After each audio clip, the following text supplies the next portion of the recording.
सुनीता जी, आप कैसे हो? मैं अपनी जेठानी से बहुत परेशान हूँ। 1 साल पहले बहुत गाली-गलौज करती थी, लेकिन इस बार गर्मी की छुट्टी में आई थी, तब से बहुत फ़ोन करती है। मैं बहुत परेशान हूँ। मैंने नंबर ब्लॉक कर दिया है, तो व्हाट्सएप पर एसएमएस करती है, कॉल भी।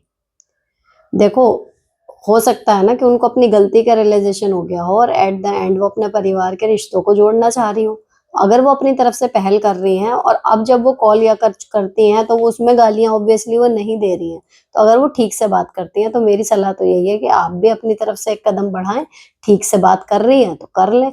अगर लगे कि बदतमीज़ी कर रही हैं एंड नहीं चल रहा आपका सही, तो आपके पास हमेशा ऑप्शन है ना मना करने का या नहीं बात करने का। लेकिन अगर परिवार में कोई अपनी गलतियाँ सुधारने की कोशिश कर रहा है, तो बीइंग अ फैमिली हमारा भी फर्ज़ बनता है कि हम उसकी गलतियों को चलो जी, एक तरफ करके उसको दोबारा एक सेकंड चांस दें, है ना? तो परिवार है, ऐसे मत करो कि वो अगर पहले गाली-गलौज करती थी, तो अब भी करेगी या मैं बात ही नहीं करूँगी। तो मेरी सलाह यही है, बाकी आपका जैसा अंतर्मन गवाही दे, क्योंकि आपके साथ पास्ट में क्या-क्या हुआ है, वो मुझे डिटेल में नहीं पता। तो कई बार हम नहीं कर पाते माफ़, लेकिन अगर ये पढ़ के मैं बताऊँ, तो आपको एक मौका उनको दे देना चाहिए। तो आज हम एपिसोड 143 के ढेर सारे सवालों के जवाब ढूँढने के लिए बैठे हैं। कुल मिला के 87 कमेंट्स हैं। उनमें से कुछ थैंक यू मैसेजेस होंगे, कुछ मेरी तारीफ़ें होंगी और कुछ होंगी समस्याएँ। छोटी-बड़ी जैसी भी हो, कोशिश यही रहेगी कि एक भी क्वेश्चन ना छोड़ूँ। तो फिलहाल फटाफट से ये वाला एपिसोड शुरू करते हैं, एपिसोड 145। आओ बहन बातें करें।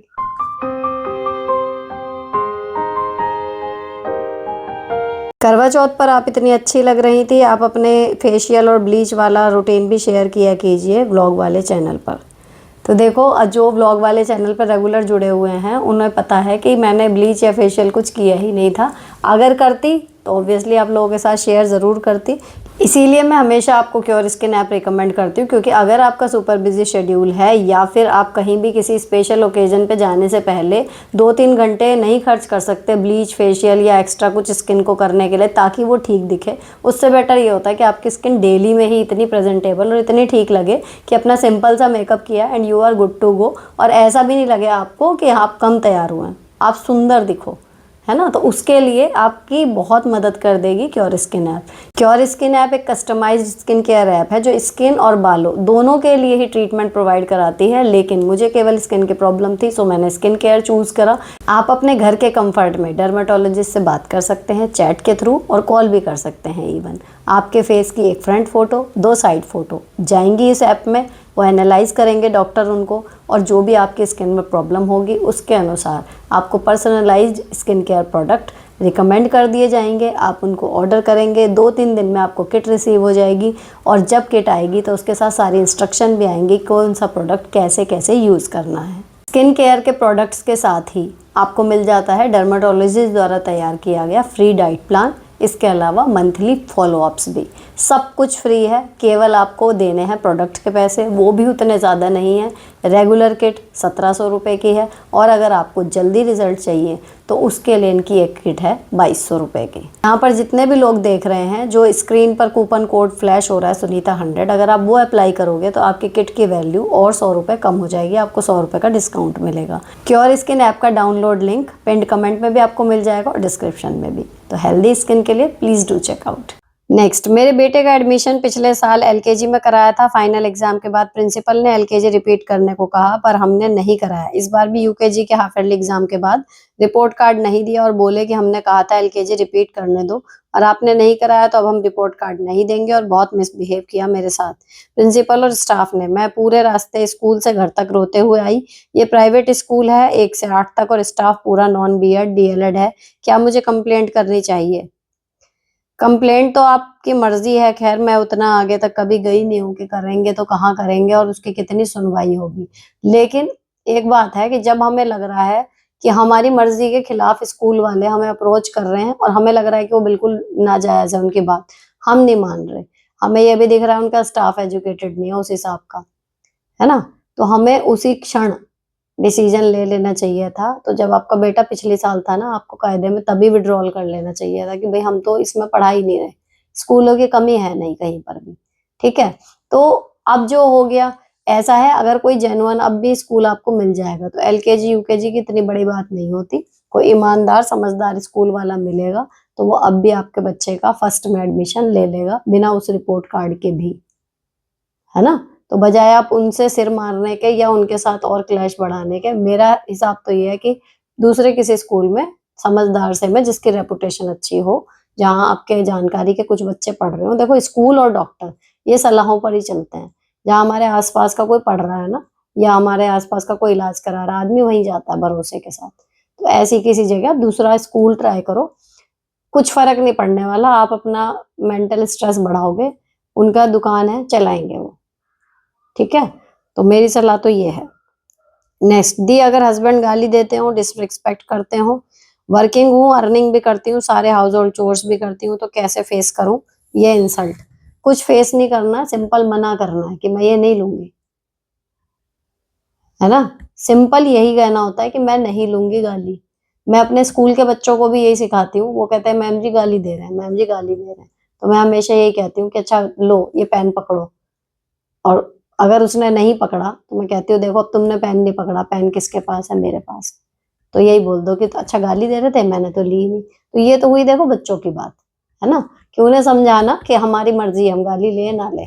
लेकिन एक दूसरी चीज है, आत्मसम्मान की बात है। अगर हम अपना दायरा क्लियर कट कर देंगे तो उस आदमी की हिम्मत नहीं होगी। जितनी बार गाली दे आप उतनी बार टोको कि मैं ये नहीं लूंगी गाली। उसके आगे मैं क्या करूंगी वो आप अपनी धमकियां अपनी रेडी रखो, कि अगर उन्होंने गाली दी तो आप उनसे बात करना बंद कर देंगी, आप उनका काम करना बंद कर देंगी, या आप उन घर छोड़ के कहीं चली जाएंगी। बहुत सारी चीजें हैं कि आप क्या क्या कर सकते हो अगर उन्होंने गाली देना बंद नहीं किया। कि आप किसी को भी दो, कुछ भी करो, लेकिन मुझे या बच्चों को आप गाली नहीं दोगे। मैं आपको अपना पूरा व्यक्तित्व बदलने को नहीं कह रही, लेकिन यहाँ मेरे सेल्फ रिस्पेक्ट की बात है। मैं सब कुछ करने के बाद भी गालियां खाना डिजर्व नहीं करती, तो गाली पे कंट्रोल करना पड़ेगा, कैसे भी करो। और नहीं कर रहे तो फिर हमारी पटरी नहीं खाएगी। जब आदमी आगे की देखेगा ना कि अरे एक बार भी चुप नहीं हो रही, मतलब गाली देते ही बिदक रही है, वैसे ये सारे काम कर रही है, कमा भी रही है, घर का भी सब कुछ कर रही है, इसको उसमें कोई प्रॉब्लम नहीं है, लेकिन मैं गाली देता हूँ तो इसको पेच लगते हैं। तो आज नहीं तो कल उसको समझ में आएगा। लेकिन जितनी बार गाली दें ना, आप पलट के ना गाली दो। मैंने ऐसी भी महिलाएं देखी हैं अपने ही नाते रिश्ते में कि उनके पति गाली दे रहे हैं, वो भी पलट के उतनी गंदी गंदी गालियां दे रही हैं। तो देखो गुस्से में हो जाता है कई बार। अगर मैं भी अपने आप को सिचुएशन में डाल के देखूं तो शायद मैं भी पलट के गालियां दे दूंगी, लेकिन वो कोई हल नहीं होता। बात यह है कि सामने वाला जब भी गाली दे रहा है आपको तभी कहना होगा कि मैं नहीं लूंगी गाली। मुझे गाली दे के बात करोगे मैं सुनूंगी नहीं, ना कोई काम करूंगी वो वाला जो भी कह रहे हो। जिस चीज के लिए गालियां दे रहे हो वो चीज मैं करनी बंद नहीं करूंगी। तो आप हर बार जब अपोज करोगे ना और सिर्फ गाली का करो और यही कह के करो, तो कितना भी मूड दिमाग हो एक दिन समझ में आएगा कि मेरी बीवी सारे काम सब कुछ परफेक्ट करती है, केवल अगर मैं उसको गाली ना दूं तो हमारी गृहस्थी अच्छी चल सकती है, आएगा। लेकिन आपको हर बार गाली का अपोज यही करके करना है कि मेरे से गाली दे के बात नहीं करो, नहीं करूंगी मैं रिएक्शन उसमें तुम्हारे अकॉर्डिंग। लगातार विरोध करो उस चीज का, फालतू मत बोलो ना झगड़ा करो, क्योंकि उसमें ये है अभी एक दे रहा है चार देगा। अभी लेवल नीचे है गालियों का, उसका लेवल बढ़ा देगा वो आदमी अगर आप लड़ने पाओगे। सिंपल बोल दो, गाली दे के बात मत करो, मैं नहीं सुनूंगी। नेक्स्ट दी, अगर सासू माँ और ननद मिलकर झूठी बातें स्प्रेड करें और शराब भी दें तो क्या करें, प्लीज बताना, थैंक यू। देखो जी, इसमें दो क्वेश्चन है। झूठी बातें फैलाना, इसका कई बार जिक्र आता है, क्योंकि ये हर दूसरे महिला के साथ है ये दिक्कत कि मैं ऐसी नहीं हूँ जी मेरे बारे में ये बातें कर रहे हैं। मैं हमेशा उनको सलाह देती हूँ कि वो जिनसे बातें कर रहे हैं, आपका मुंह किसने सिलाया, आप भी बातें करो लोगों से, है ना। हम क्या सोच रहे हैं, अरे हम किस किस को जस्टिफिकेशन देते रहेंगे, हम जो है हमें पता है। लेकिन अगर हम इतने कंटेंट हैं कि हम जो है हमें पता है, तो फिर ऐसा रहे कि भाई हम फर्क ना पड़े कि कोई क्या हमारे बारे में सोच रहा है। लेकिन अगर हमें फर्क पड़ रहा है कि हमारे बारे में कोई क्या सोच रहा है, तो फिर हमें वहां जाके अपनी साइड रखनी पड़ेगी। कोई पूछे ना पूछे, आप जाओ, आप फोन पे बात करो, अपनी साइड लगातार लोगों के पास रखो। एटलीस्ट अगर आप सच्चे नहीं बनोगे, वो तो झूठे कहीं ना कहीं दिखाई देंगे। आदमी सामने वाला कुछ देर के लिए तो पजल्ड होगा कि यार ये कुछ कह रही है वो कुछ कह रही है, फिर वो अपनी बुद्धिमानी का प्रयोग करेगा कि एग्जैक्टली दिख क्या रहा है, तो तब दिखेगा क्या, जो एक्चुअल में है ना। हम क्या सोच रहे हैं कि हमारे घर की बात है यार, हम बाहर क्यों ले जाए, लेकिन अगला आदमी सब कुछ पहुंचा रहा है, तो फिर आपको भी अपनी साइड रखनी होगी। फिर ये इंपॉर्टेंट नहीं है कि वो है कौन, किसको दे रहे हैं हम मैं अक्सर ये होता है कि हम क्या सोचते हैं, ये कौन है, इसको मैं क्लैरिफिकेशन क्यों दूं। तो उसका वो वही है कि या तो आपको फर्क ही नहीं पड़ रहा है, फिर ये कौन है, ये क्या सोच रहा है, मुझे फर्क नहीं पड़ रहा। लेकिन अगर उसके सोचने से मुझे फर्क पड़ रहा है तो फिर भाई मुझे क्लैरिफिकेशन भी देनी पड़ेगी। तो ये तो हुआ पहले का कि अगर आपके खिलाफ झूठी बातें स्प्रेड होती हैं तो आप अपनी सच्चाई भी स्प्रेड करो, उसी गति से करो, उन्हीं लोगों से करो, खूब बात करो सबसे। आप बात करना किसी से बंद मत करो, तो देखें आपकी इमेज कैसे खराब हो जाएगी। आदमी कर ही नहीं पाएगा आपकी इमेज, क्योंकि वहां से नेगेटिव जा रहा है, लेकिन आप भी तो अपना पॉजिटिव बता रही हो, सामने वाला पजल्ड हो जाएगा। ठीक है। अभी दूसरा क्वेश्चन क्या था, श्राप भी दे। तो भाई ये सतयुग तो है नहीं, ना कोई यहाँ देवी देवता बस रहे इस टाइम पे जमीन पे कि किसी ने कह दिया और सच हो गया। ये चीजें काम करती हैं सिर्फ अपने लिए। अगर हम अपने लिए नेगेटिव सेल्फ टॉक जो मैनिफेस्टेशन होता है या पॉजिटिव सेल्फ टॉक करते हैं, वो चीजें सच होती हैं। लेकिन अगर हम किसी दूसरे को कह रहे हैं ना कि श्राप दे दिया, जा तू ऐसा हो जाएगा, तो मेरे अंदर भी इतनी मतलब इतना सत होना चाहिए, इतना वो होना चाहिए देवत्व मेरे अंदर कि मेरी कही हुई बात ब्रह्मांड में जाए और वो सच हो जाए। तो ऐसा कोई है नहीं। तो या किसी के कहने से, किसी के बद्दुआ देने लेने से कुछ फर्क नहीं पड़ता। लिटरली इस चीज को आप कहीं भी क्लेम कर लो, कोई कुछ भी कह ले, आपको कितना ही कोस ले, ठीक है, आपका जो वो मुद्दा है जिसके तहत वो बातें हो रही हैं, अब उस बात को जब भगवान जी के सामने रखा जाएगा, आपकी इंटेंशन क्या थी, क्या आप सच में गलत थे, क्या वो सच में सही था या उल्टा था, उस आधार पे ही आपका भविष्य बनेगा। आप कहीं भी देख लो, टेक्निकली हम कितने भी राइट होने की कोशिश कर ले, लेकिन अगर हमारी इंटेंशन सही नहीं है, मन से दूसरे को बुरा कर रहे हैं, हमारे मन में दूसरे के लिए कलेश है, कालिक है, तो भाई चाहे वो श्राप दे ना दे, हमारा नाश होना तय है। लेकिन अगर हम अपने दिल से साफ हैं और हम चाहते हैं कि उसका कोई नुकसान ना हो, हम बिल्कुल सही चल रहे हैं जैसा चलना चाहिए, उसके बाद भी अगर सामने वाली पार्टी हमें कलेश दे रही है, श्राप दे रही है, उसके श्राप की कोई वैल्यू नहीं है। ठीक है, क्योंकि फैसला करना अभी भगवान के हाथ में है। ऐसे ही वो जमाने लग गए कि किसी ने श्राप दे दिया और पूरा हो गया, उसका जो मन था उसने बोल लिया, हमने जो किया वो हमारा कर्म है। जब ऊपर वाला विधाता हमारे कर्म लिखने बैठेगा, उसका हिसाब करने बैठेगा, अगर हम सच में गलत थे तो हमारा कुछ होएगा, बिगड़ेगा, कुछ नुकसान होगा। और अगर हम गलत नहीं थे, वो चाहे जिंदगी भर कोसता रहा हो, कुछ नहीं होने का। ये भरोसा रखो अपने ऊपर। और उसमें कहते हैं ना, माँ बाप की हाय से बच जाए ऐसी औलाद नहीं है। आजकल के माँ बाप भी इंसान ही है, वो भी भगवान नहीं है। तो भैया कई बार माँ बाप भी ऐसा ऐसा कोस देते हैं ऐसी औलाद को जिसकी कहीं से कहीं तक कोई गलती ही नहीं थी। फिर वो उस औलाद का बुरा होगा ऐसा तय नहीं है। अगर कहीं ना कहीं एक्चुअल में गलती माँ बाप की है ना, वो बच्चे पल जाएंगे, माँ बाप खुद भुगतेंगे उस चीज को, क्योंकि उन्होंने कहीं ना कहीं एक सदात्मा का दिल दुखाया। बात वो होती है। तो आपको केवल अपना हिस्सा क्लियर रखना है कि भाई मैं सच में किसी से बुरा नहीं कर रही हूँ, मैं किसी का बुरा ना करूं, मेरी वजह से किसी को इतना दिल ना दुखे, और मैंने पर्पजली ना दुखाया हो। मैं अपना रक्षण कर रही हूँ, उसमें किसी का दिल दुख गया, ठीक है। इंटेंट क्या बना, मैं अपनी रक्षा कर रही थी, अपनी उन्नति के लिए काम कर रही थी, ठीक है, मैंने पर्पजली किसी का दिल नहीं दुखाया। ये चीजें बहुत बारीक हैं, लेकिन बहुत सिंपल भी हैं अगर समझो तो। सब कुछ नियत का खेल है। तो इतना उनके शराब को देख के टेंशन मत लो कि इन्होंने कह दिया तो मेरा यही हो जाएगा। ऊपर भगवान बैठा है करने के लिए, तो वो उस हिसाब से करेगा जैसे आपके कर्म होंगे। किसी के कहने से हमारी नियति नहीं बनेगी। बेटे हैं, बड़ा बेटा 8th में नॉर्मल से प्राइवेट स्कूल में पढ़ता है, यह स्कूल बस 8 है। आप मुझे समझ नहीं आ रहा, मैं उसको प्राइवेट में डालूंगी सरकारी स्कूल में, क्योंकि स्कूल वाले तो सरकारी में एडमिशन करा देना चाहते हैं। हम महीने के 15,000 कमाते हैं, उसमें से 6,000 सेविंग करती हूँ। दोनों बच्चों की 4,000 स्कूल ट्यूशन फीस है। अगर मैंने उसको दूसरे प्राइवेट स्कूल में डाला बड़े वाले का, तो मैं कुछ सेविंग नहीं कर पाऊंगा। अब आपको क्या लगता है, सरकारी पढ़ाना जरूरी है सेविंग करना? प्लीज दीदी बताइएगा। जरूर, क्वेश्चन बड़ा हो गया।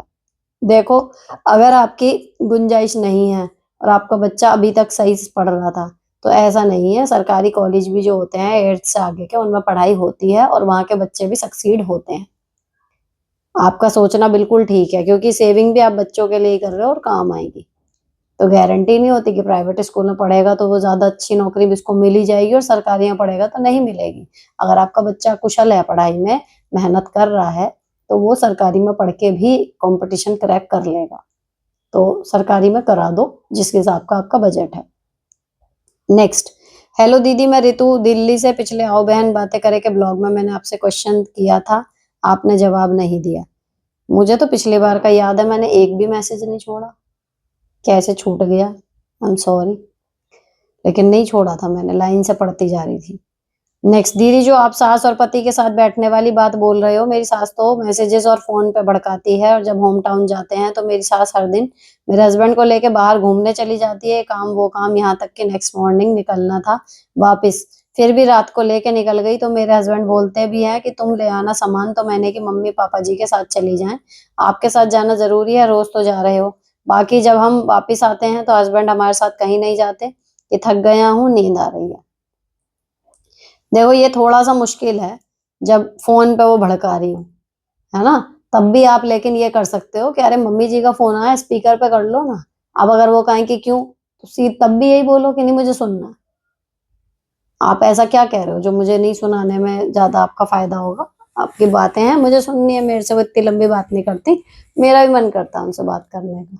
आप फोन स्पीकर पे रखवा सकते हो, बाकी ये जो ले लेके जा रही हैं इसका कुछ नहीं कर सकते। इसके लिए थोड़ा सा मेंटली प्रिपेयर्ड रहो, और उसमें भी ये अपना पॉइंट क्लियर रखो, अगर वहां से आते हैं और फिर आपके हस्बैंड में चेंज दिखता है, तब फिर यही बात पकड़ो कि आपको नहीं लगता आप सही चल रहे होते हो, लेकिन आप इनको लेके जाते हो, वापस आते हो तो कुछ और ही बन के आते हो।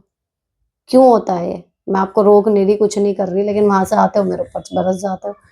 पकड़ो उनको कि उन्हें भी ये रियलाइज कराना है, हमें वहां बैठने का भी लॉजिक यही था, अपने पति को ये रियलाइज कराना है, अगर वो सास के भड़काने के बाद आपसे लड़ाई करते हैं तो आपको उन्हें ये रियलाइज कराना है कि आपको एहसास नहीं हो रहा कि आपकी मम्मी आपको जो भी बातें बोल रही हैं उसके बाद ही आप आके लड़ते हो, पहले नहीं लड़ते, है ना। तो बस हमारा काम उसे रियलाइज कराने का है। तो अगर फोन पे हो रहा है तो फोन पे स्पीकर ऑन करवाओ, ऑब्वियसली वो यही पूछेंगे क्यों, क्या, कैसे, तो बोलो कि भाई बाद में झगड़ा होता है, मेरे को जानना है कि बातें क्या होती है, मुझे झगड़ा नहीं चाहिए हम दोनों के बीच में। ये पॉइंट रखो अपना क्लियर। आपके हस्बैंड को ये होना चाहिए ये मेरी माँ के खिलाफ नहीं है, लेकिन जो हमारे घर में झगड़े हम दोनों के बीच हो रहे हैं, ये उनको रोकने की हर भरसक कोशिश करने की ट्राई कर रही है। ये अपना अप्रोच दिखाना है आपको कि आपके पति को ये नजर आए, ये ना हो कि भाई ये माँ और बेटे के बीच में वो डालना चाह रही है, नहीं। आपकी अप्रोच बिल्कुल क्लियरली दिखाई देनी चाहिए कि भाई ये सिर्फ मेरे और इसके बीच के झगड़े से परेशान है, इसको मम्मी से बात करने में कोई दिक्कत नहीं है मेरे। तो ऑब्वियसली या तो वो बात करने में अगर कुछ कर रहे होंगे वो कम हो जाएगी, नहीं तो जब वो बात करेंगे और आपकी सास कुछ उल्टा सीधा बोलती है, आप यकीन मानो वो खुद टोक देंगे कि मम्मी इस तरीके की बातें मत करा करो, है ना। तो यही तरीका है, फोन पे भी हो रही है तब भी। नेक्स्ट, हेलो जी, मैं जब भी अपने बेटे को बोलती हूँ चलो HW कर लो, या दूसरे बेटे को बोलती हूँ जाओ अरबी पढ़ने, मेरी सास कहेगी आई बड़ी मस्तराइन। अगर बेटों से पूछे पहुंचेंगी खाना खा लो, या खाएंगे तो कहेंगी सामने भर दे पेट में। मैं कुछ भी कहूँ तो कुछ ना कुछ बोलना रहता है, पहले तो मैं बोल देती थी पर अब मैंने बात करना बंद कर दिया। तो और टॉन्ट करती हैं, अब मैं इग्नोर करती हूँ तो कहती हैं भरदा है ऑक्स। प्लस उनकी देवरानी भी रहती है साथ में, इग्नोर करते रहते हैं। मुझे डिप्रेशन हो रहा है, मुझे थोड़ा मोटिवेट कर दो, मैं चारों तरफ से इतना फंस गई हूँ कि घर का काम करने के बाद मुर्दा सी हो गई हूँ। अब देखो, अगर आदमी आपके चुप रहने पर भी बोल रहा है, आपके इग्नोर करने पर भी बोल रहा है, ऐसे आदमी को जवाब दे के ही सही है। चुप रहना इग्नोर करना कब काम करता है कि हम इसको रिस्पॉन्स ही नहीं दे रहे, कब तक बोलेगा, चुप हो जाएगा, ठीक है, हम अपनी एनर्जी वेस्ट नहीं करना चाह रहे, इसलिए हमने बोलना बंद करा। आपने ये कर दिया लेकिन वो फिर भी चालू है। अब क्या हो रहा है, आपको गुस्सा आ रहा है, आपका निकल नहीं रहा कहीं गुस्सा, तो आप और फ्रस्ट्रेटेड हो रही हो, डिप्रेशन तक जा रही हो, ठीक है। तो ऐसे आदमी के लिए भाई जवाब दो।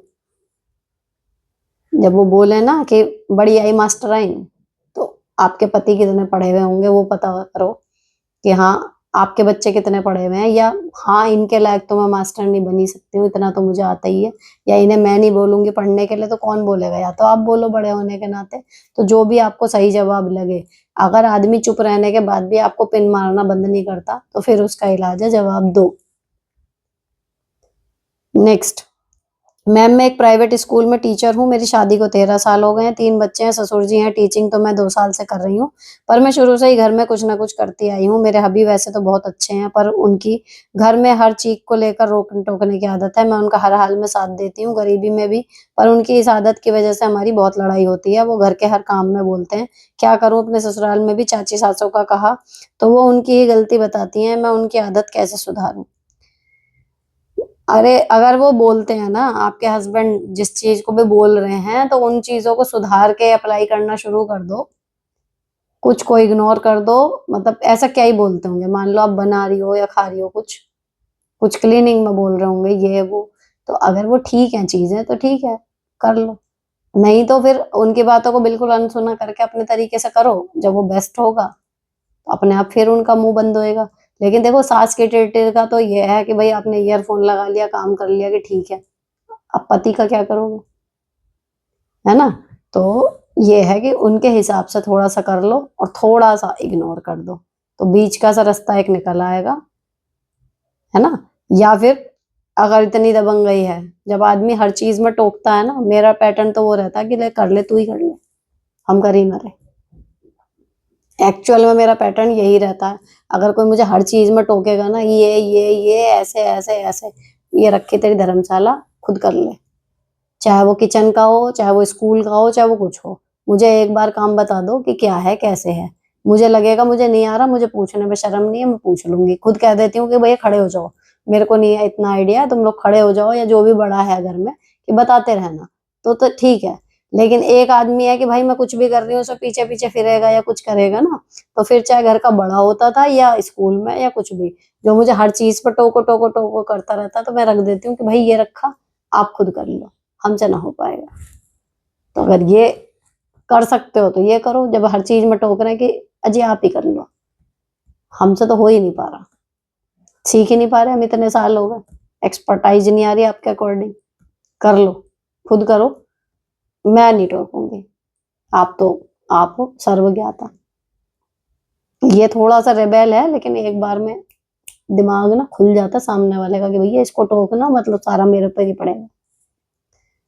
नेक्स्ट, दी वर्किंग वूमन हूँ एंड मैं प्योर पूरे दिन काम करती हूँ, बिल्कुल उठने के बाद रात तक काम बचा, ऑफिस बेबी अभी 3 साल का है, भागम-भाग, फिर भी लगता बहुत कुछ काम पेंडिंग है, बहुत हेक्टिक है, आपसे वीडियो देखती हूँ सेम, इतना कर लेती हूँ, फिर भी लगता है मैं एक अच्छी भाई, माँ, बीवी नहीं बन पा रही।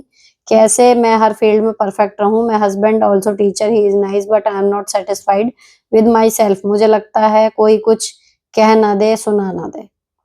देखो, ये प्रेशर लेने की बिल्कुल भी ज़रूरत नहीं है। परफेक्ट कोई नहीं होता। परफेक्शन एक इल्यूज़न है। परफेक्ट कोई नहीं होता।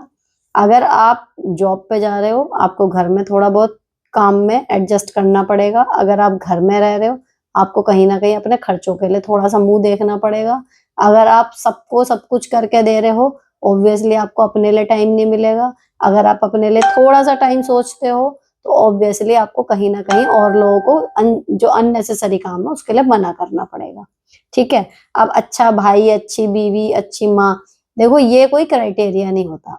हमारी इंटेंशन है, हम अपना 100% दे रहे हैं, इसका मतलब हम अच्छे हैं। अब वो किसी के लिए पूरा नहीं पड़ रहा, तो ये हमारी गलती नहीं है। हमारी गलती तब है, जितनी मेरी क्षमता है, मैं उतना काम ना करूँ, है ना? मेरे को पता है कि मैं ये कर सकती हूँ आराम से, लेकिन फिर भी मुझे नहीं करना। तो वो मुझे लगेगा कि हाँ भाई गिल्ट है, यार मैं कर नहीं रही, है ना? वो मेरी गलती है। लेकिन अगर मैं अपनी क्षमता के अनुसार जितना मेरे पास टाइम है, जितनी मेरे पास एनर्जी है, मैं कर रही हूँ, तो उसके बाद अगर कुछ छूट जाता है ना, तो अपने लिए थोड़े से लीनिएंट रहो कि कोई बात नहीं, हो जाएगा। अगर आपके 20 काम हैं और आपको 20 के 20 करने हैं, सपोज़ करो मेरी लाइफ़स्टाइल में, ठीक है? अब दिन है आपका 24 घंटे का ही, वो तो बढ़ेगा नहीं कि भई सुनीता को काम ज़्यादा है, इसके घंटे बढ़ा दे। दिन हमारा उतना ही है। तो हम क्या करेंगे? एक दिन में 20 नहीं करेंगे। एक दिन 10 करेंगे, अगले दिन बाकी के 10 करेंगे। फिर तीसरे दिन पहले 10 करेंगे, फिर अगले दिन बाकी के 10 करेंगे। तो वो ना तो कोई भी काम बिल्कुल छूटेगा और ना ही कोई भी काम हम डेली कर रहे हैं। इससे क्या होता है कि एक होता है ना वो कि jack of all but master of none, एक नेगेटिव वो है ये मुहावरा। लेकिन ये होता है कि काम आपके सारे हो जाएँगे। पिच परफेक्ट के चक्कर में कि हम पढ़ नहीं रहे, लेकिन हमारे काम सारे हो रहे हैं, हम अपने लिए भी टाइम निकाल रहे हैं, हम क्रिएटिव भी हैं, हम घर भी संभाल रहे हैं, हम बच्चों के साथ मस्ती भी कर रहे हैं, हम हस्बैंड के साथ रोमांस भी कर रहे हैं, सब कुछ हो जाएगा फिर। तो गिल्ट ट्रिप पे मत निकलो कि मैं परफेक्ट ही है, परफेक्ट कुछ होता ही नहीं, कोई नहीं है परफेक्ट। इट्स ऑल अबाउट कि हमारी जो क्षमता है हम उसके हिसाब से 100% उसको जस्टिफाई कर दें, दैट्स इट। जो मैं हमेशा यहाँ पे कहती हूँ, हर चैनल पे, तीनों पे, be the best version of your self. आपका कंपटीशन किसी से है ही नहीं, बस जो आप बेस्ट कर सकते हो ना वो कर रहे हो, और नहीं हो रहा उसके ऊपर इसका मतलब नहीं है कैलिबर। तो जस्ट स्टॉप।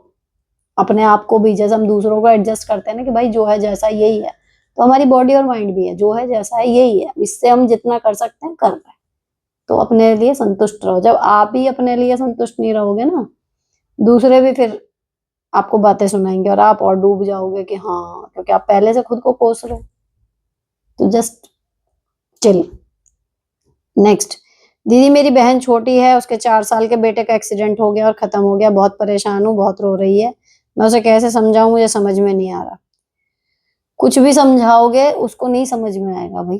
माँ से 4 साल का बच्चा चला जाना सामने से, इसकी क्षतिपूर्ति केवल और केवल कुछ हद तक बस तब होती है जब उसकी गोद में उसका दूसरा बच्चा आ जाता है। थोड़ा बहुत वो अपने उस खोए हुए बच्चे को तब भूलेगी, उससे पहले नहीं भूलेगी। तो वो सेकंड बेबी प्लान करेंगी, और अभी गया है वो बच्चा, अभी उनको टाइम लगेगा। आप जस्ट ये कर सकते हो कि मिलते जुलते रहो, उन्हें अकेला ना छोड़ो, और जितना हो सके उनको लाइफ में लाने की कोशिश करो कि जो जो चीजें उन्हें पसंद थी, कि ठीक है आपके रोने से वो वापस नहीं आएगा, आपको आगे बढ़ना होएगा, कल को दूसरा उसका भाई बहन आ जाएगा, देन सब कुछ सॉर्ट हो जाएगा। तो वापस आओ लाइफ में, उसको याद रखो लेकिन अटको नहीं। तो यही आप कर सकते हो कि अगर रोने से वो वापस आ जाता, तेरे साथ बैठ के मैं भी रो लेती, लेकिन वो वापस नहीं आएगा बेटा, यही उसको कह के समझाओ।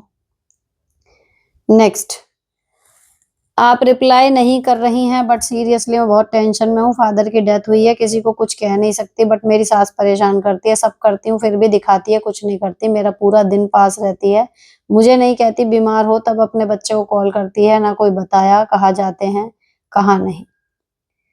देखो, आपके फादर की डेथ हुई है, ये क्वेश्चन मेरे सामने पहली बार ही आया। आपके फादर की डेथ हुई है, फादर या मदर का जाना अपने आप में एक बहुत बड़ा झटका होता है, ठीक है।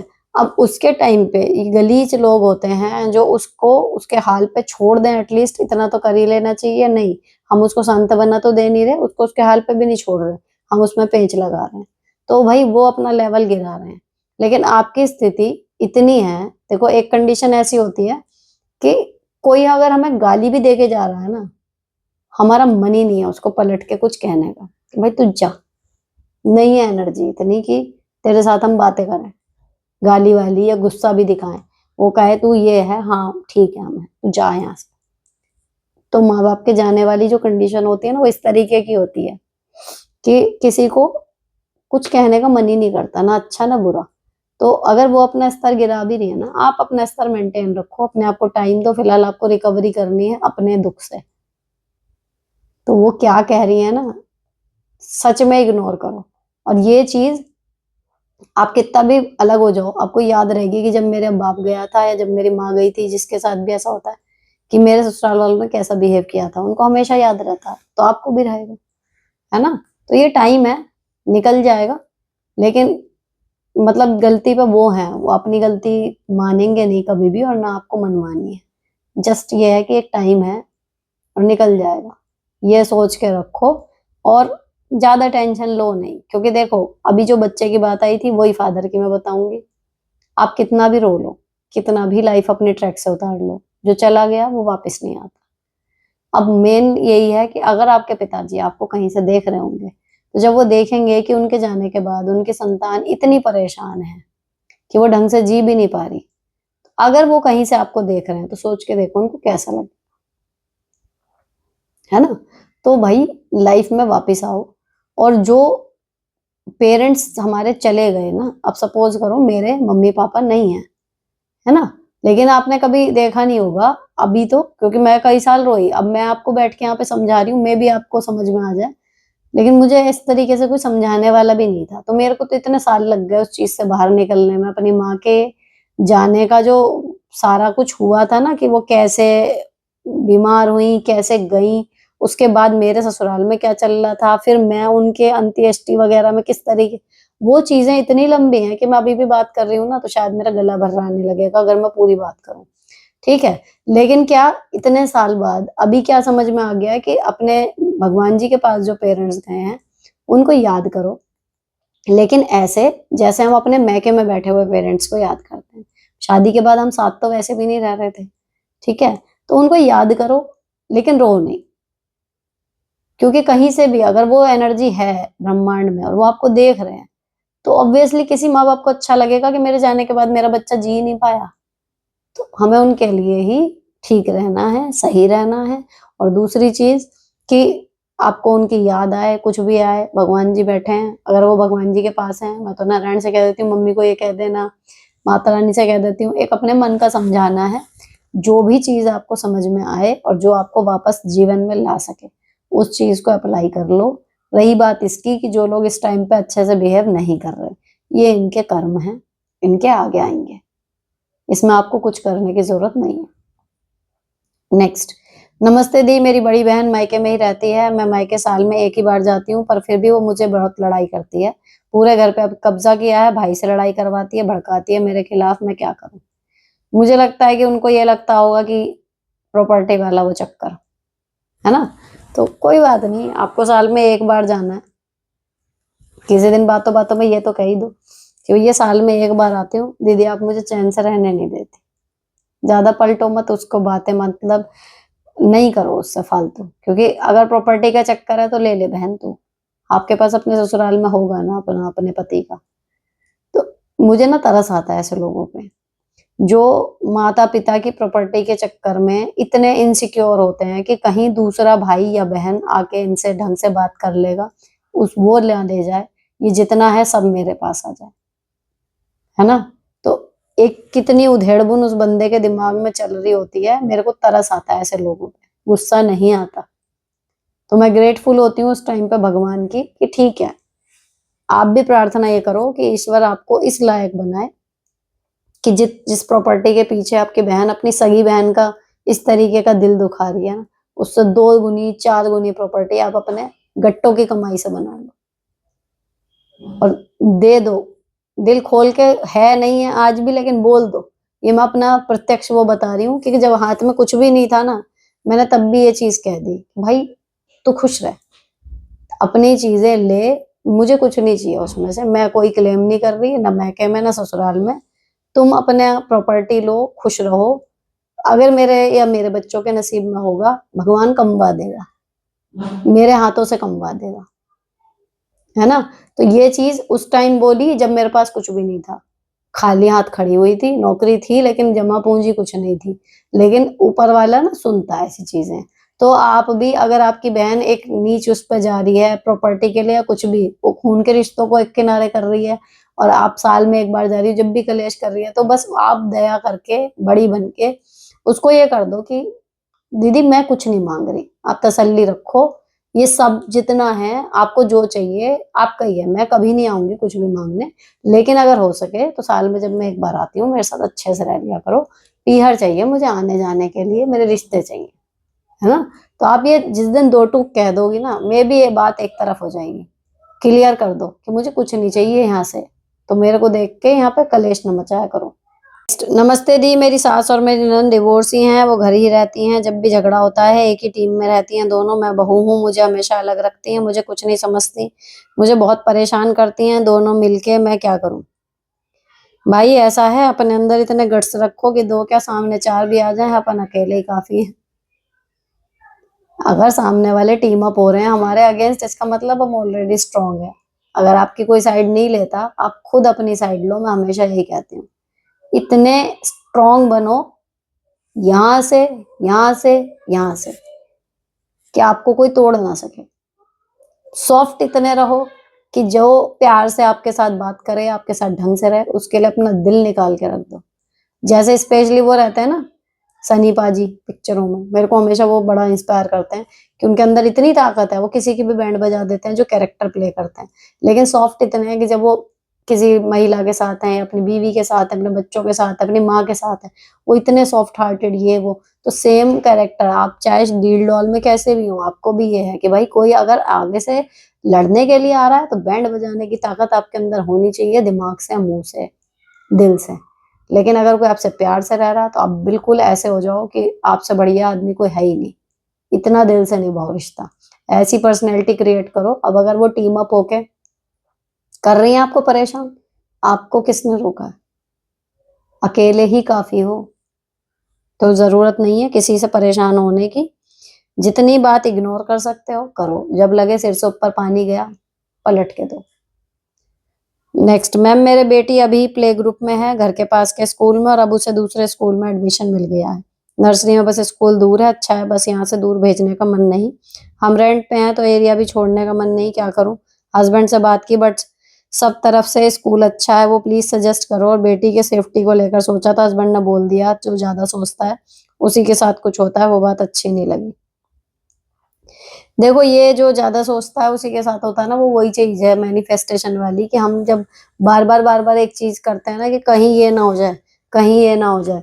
तो जितना मैंने पढ़ा मैनिफेस्टेशन के बारे में, तो वो ये होता है कि यूनिवर्स को ना सुनाई नहीं देता। इसीलिए कहते हैं कि निगेटिव सेल्फ टॉक या निगेटिव बातें हमें करनी ही नहीं चाहिए, कि ऐसा ना हो जाए, है ना। तो ना वाले वर्ड बोलने ही नहीं है। तो ये तो एक अलग चीज हो गई। लेकिन अगर आपका, देखो दूर पास का कुछ नहीं है, आप बस में जा रहे हैं, आप 2-4 दिन सिक्योरिटी चेक करोगे, या स्कूल अच्छा है, अच्छा है, जो लोग कह रहे हैं उनका भी सालों का एक्सपीरियंस होगा ना। और बाकी भैया कुछ अनहोनी होनी होती है घर के पास पड़ोस में हो जाती है, ठीक है। तो थोड़ा ऊपर वाले पे भरोसा रखो, थोड़ा समय पर। और अगर स्कूल अच्छा है और रेंट पे आप ना घर बदलना चाह रहे हो ना स्कूल, तो फिर ऊपर वाले का नाम लेके भेजो। दी thank you so much for reply. आपकी वजह से मेरा फ्यूचर 80% सेव हो गया। दी पति और बच्चा 8:30 तक चले जाते हैं, मुझे दोनों का लंच रेडी करना होता है। आप मेरा रूटीन बना दीजिए कैसे मैनेज करें टाइम को, क्योंकि पति बच्चे जाने के तुरंत बाद झाड़ू पोछा भी नहीं करना चाहिए। तो कब करें, क्योंकि पति को ऑफिस जाने में 1 घंटा लग जाता है। मैं पूजा भी नहीं कर पा रही हूँ। दी मुझे भूख लग जाती है तो मैं नाश्ता कर लेती हूँ, लेकिन पूजा नहीं कर पा रही हूँ तो अच्छा नहीं लगता। तुलसी में जल भी नहीं चढ़ रहा। मैं डेली सोचती हूँ 4-5 बजे उठ जाऊंगी, लेकिन मैं नहीं उठ पाती, इसलिए लंच रेडी करने में लेट हो जाता है। बाबू को भी रेडी करना होता है, पति अलग ब्रेकफास्ट करेंगे और लंच अलग चीज ले जाएंगे। बाबू को भी लंच देना होता है। प्लीज रिप्लाई दी। देखो ऐसी कंडीशन में सिंपल ये करो, पूरे घर में झाड़ू पोछा ना करके, अगर एक अलग कमरे में मंदिर है तो उस मंदिर में पोछा लगा लो। या फिर जैसे मान लो मेरा एक आला सही है मंदिर का, तो मैं खुद नहा लूंगी और एक कपड़ा लेके भगवान जी का मंदिर साफ कर दूंगी। बहुत हुआ तो मंदिर के आगे का जो हिस्सा है थोड़ा सा, वहां पर पोछा मार दूंगी रसोई वाला पोछा लेके, ठीक है। तो उतने में फिर आप पूजा कर लो, जल चढ़ा दो, इतना काम हो जाएगा। पूरे घर की क्लीनिंग में टाइम ज्यादा लगेगा, अगर वो करने जाओगे तो खाना लेट हो जाएगा, ठीक है। तो आप ये कर लो सिंपल, एंड आपके प्रॉब्लम सॉर्टेड। और जब वो आप खाना भी खा चुकी होंगी आराम से, फिर क्योंकि आपके पूजा पाठ का हो गया, और जब 1 घंटा हो जाए उसके बाद अपना तसल्ली से सफाई कर लो, ऐसे कर लो। मेरी सासू माँ ऐसे ही करती थी, जो जिस कमरे में मंदिर था उसमें पोछा लगा दिया करती थी और उसी में पूजा पाठ उनका हो जाता था। बाकी हम दोनों, मैं और मेरी देवरानी, बाद में उठ के घर में करते रहते थे जब हमारा टाइम होता था करने का। तो बीच का रास्ता निकल जाता है अगर निकालना है तो। नेक्स्ट, दी आई विश आप जल्दी से ठीक हो जाओ, आपके ब्लॉग डेली आने लगे। मेरा क्वेश्चन है कि आपने बोला अगर सास सिखा रही है अभी को तो टाइम निकाल के बैठो उनके पास सुनो, बट मेरी सास ससुर गांव में रहते हैं और जब मैं जाती हूँ वहां सास और पति साथ बैठे होते हैं तो मैं साथ बैठ जाती हूँ, तो सास मुझे इनडायरेक्टली ताने मारती है, ऐसा कुछ बोलते हैं, मेरा मूड खराब। और पति एक सिंगल वर्ड नहीं बोलते, मैं जवाब दूं तो बोलते हैं कुछ दिन के लिए क्या उन्हें जवाब दे रही हो। एंड अब पति पत्नी में झगड़ा होता है और ये हर बार होता है। 8 साल हो गए मेरी शादी को, पैटर्न बन गया है। सास गाँव वाली औरतों को बुला के उनसे बोलती है मुझे उल्टी सीधी बातें बोल रहे हैं, मैं क्या करना चाहिए, प्लीज सोल्यूशन। लव यू दी। देखो जब आप वहां पे बैठ रही हो, है ना, आपको एक सिंपल सी बात है, 2 लोग मेरी बुराई कर रहे हैं, मैं वहां जाके बैठ गई, तो वो मेरे को सामने देख के सडनली मेरे लिए अच्छी बातें नहीं करने लगेंगे। अब उनको खटकेगा कि ये यहाँ क्यों बैठी है ना। तो वो कुछ चुभती हुई बात बोलेंगे ताकि आप उठ के जाओ। अब वो चुभती हुई बात बोल रही है, आप रिएक्शन दे रहे हो, आपको गुस्सा आ रहा, हो रहा, ये चल रहा है सब। तो आप जब वहां जा रही हो ना, ये पक्के होके जाओ कि वहां पर आपके खिलाफ कुछ बोलेंगे, आपको ताना देंगे ताकि आप उठो। आपको उन्हें कोई कटु जवाब नहीं देना, आपको बड़ा स्माइल करते हुए, जो कहते हैं ना सार्केज्म, उस वाले में जवाब देना है कि आपके हस्बैंड ये ना कह पाए आपको कि तूने उनको जवाब क्यों दिया गलत। बड़ा हंस के, बड़ा स्टाइल में, लेकिन बात पूरी कह दो। आपकी सास को कहीं ना कहीं अगर वो मैनिपुलेशन कर रही हैं, आपके बीच में झगड़े लगवा रही हैं, तो वो डिजर्व करती हैं कि वो ये सोचें कि यार ये कितनी तेज है। इस तेज पने में ना देखो कोई कमी नहीं है। आपने बेटा पिक्चर देखी है, माधुरी दीक्षित वाली? मैंने जब वो देखी थी ना, तो मेरे को पता नहीं क्यों, मतलब मैं छोटी थी तभी जब मैंने देखी थी, लेकिन तभी भी चीजें समझ में आ रही थी कि भाई घर में प्रॉपर गेम चलते हैं, और ये हर दूसरे घर में है, गेम ही चल रहे हैं, प्रपंचों के अधिकार पाने की लड़ाई, रिश्तों में पॉलिटिक्स। चाहिए क्या? या तो प्रॉपर्टी, या कम काम, या फिर अधिकार कि मैं कहूं बाकी सुने, सारी राड़ इनके पीछे। ठीक है, तो यहाँ पर फुल ऑन एक शतरंज का खेल चलता है घरों में। अब वो जमाने लद गए, रामायण में सतयुग में थे, वो बस आप पढ़ पाओगे, लेकिन उसको भी अगर अप्लाई करना है, अभी जैसे अभी चल रही है महाभारत हमारे यहाँ, हर एक एपिसोड में सिंगल भी नहीं जाता मेरे मुंह से, हर बार एक बात ये निकलती है कि हर बार हर सिचुएशन में यही सबक मिलता है कि शक्ति के साथ कुटिलता को समझने वाली बुद्धि भी होनी चाहिए। जब मैं समझती हूँ, उसको देखती हूँ बाहुबली को, फिल्म को, जितनी बार देखती हूँ उतनी बार मेरे मुंह से यही निकलता है बच्चों के सामने, हस्बैंड के सामने, कि आपकी शक्ति होना, आप में अच्छाई होना, आपका धर्म परायण होना एक चीज, लेकिन जो कुटिल है, जो प्रपंच कर रहा है, उसकी चालाकियों को समझने की बुद्धि भी आपके अंदर होनी चाहिए। नहीं तो आपकी इस भूल का परिणाम आपको, आपके लाइफ पार्टनर को, आपके बच्चों को इस हद तक भुगतना पड़ सकता है जिसका कोई बराबरी नहीं है। आप महाभारत उठा के देख लो, आप कुछ भी, या बाहुबली वाली मूवी देख लो। अब रामायण में क्या था? वो सतयुग था, बुरे लोग भी उतने बुरे नहीं थे, ठीक है ना? सब में त्याग कौन ज्यादा कर रहा है ये होड़ रहती थी, लेकिन जैसे जैसे समय आगे बढ़ रहा है ना, अभी वो चीजें नहीं है। तो अगर हम खुद कितने भी अच्छे हैं, लेकिन अगर हमें प्रपंची का प्रपंच समझने की अकल नहीं है, तो कहीं ना कहीं हमारी वो अच्छाई पूरी नहीं पड़ेगी, हमारा परिवार कल को बजेगा ही बजेगा बैंड। तो अभी परिवार की वैल्यू क्या है कि मैं, मेरा पति, मेरे बच्चे, सबसे पहली सीढ़ी ये है। ये सब कुछ सॉर्टेड है, देन मेरे देवर देवरानी, ननद, सास ससुर, ये सब भी अच्छे से हैं। ये नहीं कि ये परिवार नहीं है, लेकिन अगर टूटने पे आती है तो एंड में आपके पास आपके पति बचते हैं, आपके बच्चे बचते हैं। तो अगर उन पे भी बात आ रही है ना कि उनमें भी झगड़े लग रहे हैं आपके और आपके पति के बीच में, तो वहां सारी लिमिट्स क्रॉस हो जाती हैं। अब वो झगड़े जो लगवा रहा है, फिर भाई उसकी बैंड बजाओ। क्या आपके पास आपके पति भी नहीं रहेगा तो रहेगा क्या फिर? कैसे कटेगा जीवन? किसके लिए जी रहे हो? क्या बच्चों को फ्यूचर दोगे फिर? है ना? तो सास का सम्मान ठीक है ये वो, लेकिन भाई जब वो प्रपंच कर रही हैं, अब यहाँ पर क्या हो रहा है कि जी गांव में रह रही हैं, गांव की औरतों से कह रही हैं इसको बुरा भला बोले, तो भाई ये आपको सीखना पड़ेगा कि आपको उन्हें गुस्से में जवाब नहीं देना है। 10 औरतें भी बैठी हों, आपको इस तरीके से बोलना है उनसे पलट के कि वो बात बुरी भी ना लगे, आपके चेहरे पे स्माइल होनी चाहिए, और बात पूरी कह दो, झंड वो पूरी हो जाए, है ना? सामने वाले को भी समझ में आएगा। और पता है, एक दो जवाब आप ऐसे पकड़ा दो किसी के भी सामने, या किस तरीके से कि आप टेक्निकली कुछ चिल्ला के भी नहीं बोल रहे, ना आपके भाव भंगिमा गुस्से वाली, लेकिन आपने अपनी बात कह दी। एक को बोलोगे और ब्लूटूथ की तरह बाकी सारे ना सेट हो जाते हैं कि भैया आपके लिए, लेकिन ये तैयार है ना भैया बहुत तेज है, ये तो इसकी बहू तो बहुत तेज है, लताड़ देती है, तो या तो ये तो कुछ भी कह देती है, इसकी जबान बहुत चलती है। ये चीजें आपको सुनने को मिलेंगी, उसके लिए तैयार रहना। कहना कि भैया हाँ बहुत मुश्किल से सीखी है, मैंने चला नहीं।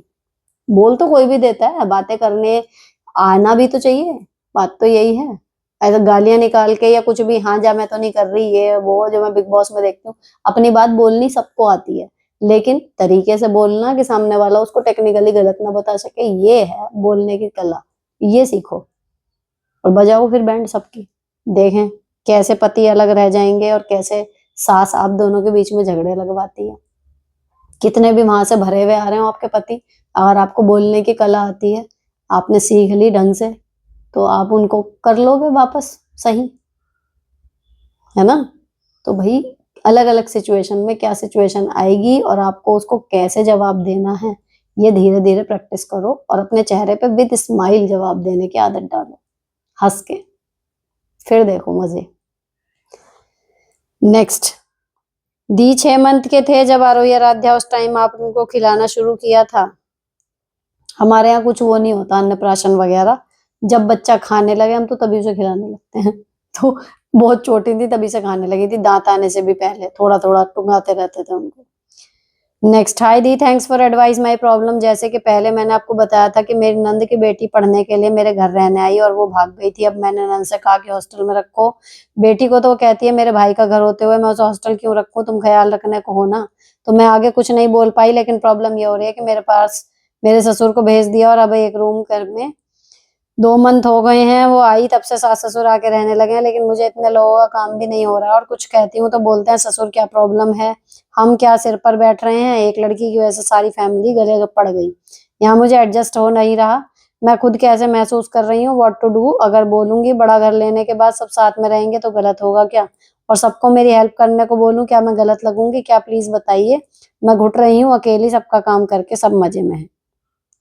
देखो, बड़ा घर लेना ये वो आपने जब ये कही थी ना इनसे कि तुम तो हो ना ध्यान रखने को, तो भाई अगर मैं होती उस जगह पर मैं तभी कहती थी, क्योंकि अब मैं तो हूं नहीं, मेरा मन ही नहीं है ना मेरी गुंजाइश उस लड़की का ध्यान रखने की, तो मैं सीधे कह देती कि मैं ही तो नहीं हूँ, मुझसे नहीं हो पा रहा ना, आप यहाँ रह लो या आपकी लड़की रह ले या उनके देखने के लिए सास ससुर भी आ जाएं, काम मेरा बढ़ रहा है ना, और मैं ऑलरेडी यहाँ तक कंटेंट हूँ, मैं और काम नहीं बढ़ा पा रही, मेरे को ही तो प्रॉब्लम है, इसीलिए तो मैं कह रही हूँ कि उसे हॉस्टल में रख लो, पहली चीज तो वहीं खत्म हो जाती।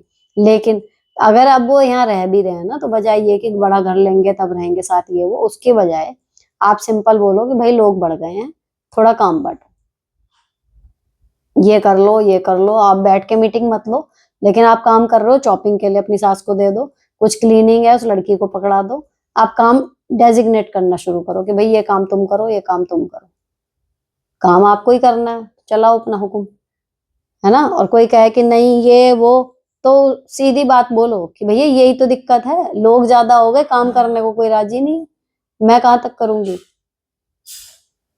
है ना। तो मतलब जो मुझे तो लगता है जो घर का सारा काम करता है ना कहीं होल्ड भी उसके हाथ में रहता है, वो छोड़ेगा तो घर पटरी पे से उतर जाएगा, तो जब आप अपनी पावर को पहचानोगी और चलाओगी अपनी, तो थोड़ी सी चलेगी आपकी, ठीक है। तो जो बेस्ट इस टाइम पे हो सकता है वो ये है कि घर का जितना काम बढ़ा है तो लोग भी बढ़े हैं, उनको थोड़े थोड़े काम देना शुरू करो। नेक्स्ट, मैम कभी कभी आपकी बातें सुनकर लगता है कि मैं भी बिल्कुल आप जैसी हूँ, सेम मेरा भी कभी कोई ट्रू फ्रेंड नहीं रहा, लेकिन अब जरूरत पड़ी तो सबने साथ दिया, होता है यही।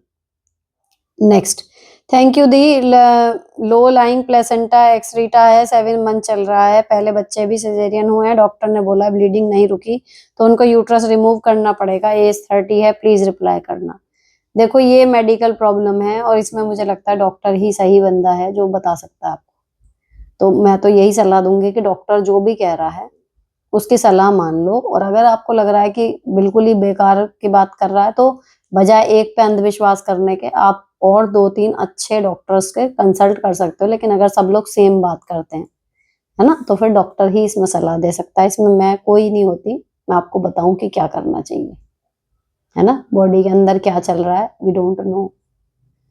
नेक्स्ट, दी प्लीज कपड़ों की अलमारी कैसे सेट करें, एक वीडियो बना दीजिए ना प्लीज। चलो ट्राई करूंगी, अभी सीजन बदलेगा तो मेरे कपड़े तो वैसे गर्मी के सर्दी के अलग अलग रहते हैं, लेकिन मेरा प्लान है कि एक बार सारे कपड़े निकाल के दोबारा से तय करूंगी और रखूंगी, तब शूट करूंगी, क्योंकि मेरा साइज चेंज हो गया, सारा स्मॉल साइज आ गया, तो जितने भी मीडियम वाले कपड़े थे या और मीडियम से जरा से ढीले थे वो बिल्कुल नहीं पहने जा रहे, उनको एक अटैची में करके अलग रखूंगी तो होएगा एक सेटअप सा, तो जब मैं करूंगी ठीक है शूट कर लूंगी। नेक्स्ट, सुनीता दीदी जब आप शूट करती हैं तो कैमरा कितनी ऊंचाई पर रखती हैं प्लीज बताना, मेरे सिर की सीध में है बिल्कुल। नेक्स्ट, दी मेरे ससुर और देवर जब भी मेरी कभी सास से लड़ाई होती है तो उनका साथ देने के लिए बोलने आ जाते हैं, फिर मेरी सास को कहते हुए तेरी इज्जत नहीं करती, तू ही इसको मानती है और झूठ भी बोलती है, एंड एक बार मेरे सास घर से बाहर थी तो पीछे मेरे ससुर ने अपने आप बर्तन मांज दिए।